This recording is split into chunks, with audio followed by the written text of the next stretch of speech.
Hi friends, எல்லாருக்கும் வணக்கம். இன்னைக்கு நம்மளோட குமரி கோஸ்டல் கிச்சனில் பீஃப் மசாலா வறுவல் எப்படி பண்ணுறதுன்னு பார்க்கலாம்.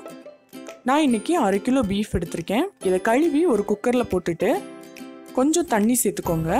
அதோட கொஞ்சம் உப்பு, 1/2 டீஸ்பூன் அளவுக்கு மஞ்சள் தூள் போட்டுட்டு கை வச்சு மிக்ஸ் பண்ணிக்கோங்க. இப்போ இதை ஒரு 5 விசில் வர்றது வரைக்கும் வேக வச்சுக்கோங்க.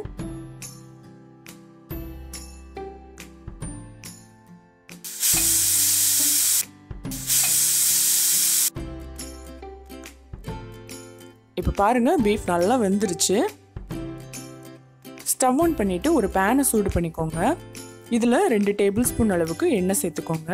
இந்த எண்ணெய் சூடானதும் இதில் 20 சின்ன வெங்காயத்தை நறுக்கி போட்டு கொஞ்சம் நேரம் வதக்கி விட்டுக்கோங்க. நீங்கள் சின்ன வெங்காயம் சேர்த்திங்கன்னா அதோட டேஸ்ட் ரொம்ப நல்லாயிருக்கும்.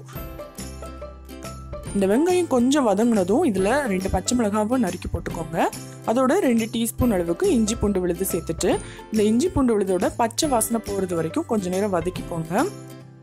இப்போ இதில் 2 தக்காளியை நல்லா குட்டி குட்டியாக நறுக்கி சேர்த்துட்டு கொஞ்சம் நேரம் மிக்ஸ் பண்ணிக்கோங்க. அப்புறமா தேவையான அளவுக்கு உப்பு சேர்த்துக்கோங்க. நீங்கள் உப்பு சேர்த்துட்டு வதக்குனீங்கன்னா தக்காளி சீக்கிரமாக வதங்கிடும்.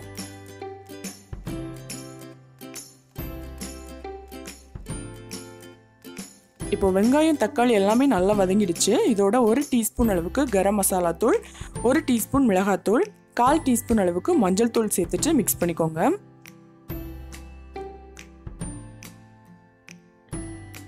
இவ்வளோதான் தேவையான மசாலா. இப்போ இதில் வேக வச்சுக்கிற பீஃபை சேர்த்துக்கோங்க.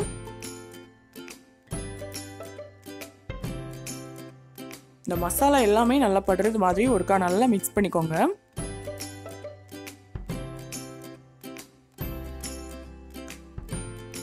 இந்த மாதிரி மிக்ஸ் பண்ணதுக்கு அப்புறமா இதில் 1/4 கப் அளவுக்கு தண்ணி சேர்த்துட்டு ஒரு வாட்டி கலந்து விட்டுட்டு மூடி போட்டு வச்சிருங்க. கிட்டத்தட்ட ஒரு 5 நிமிஷத்துக்கு இது அப்படியே இருக்கட்டும். அப்போதான் அந்த எண்ணெய் வந்து தனியாக பிரிஞ்சு வரும். இப்போ பாருங்க, எண்ணெய் அழகா பிரிஞ்சு நிற்குது. இந்த ஸ்டேஜில் கொஞ்சம் நறுக்கி வச்சிருக்கிற கொத்தமல்லி இலை சேர்த்துக்கோங்க.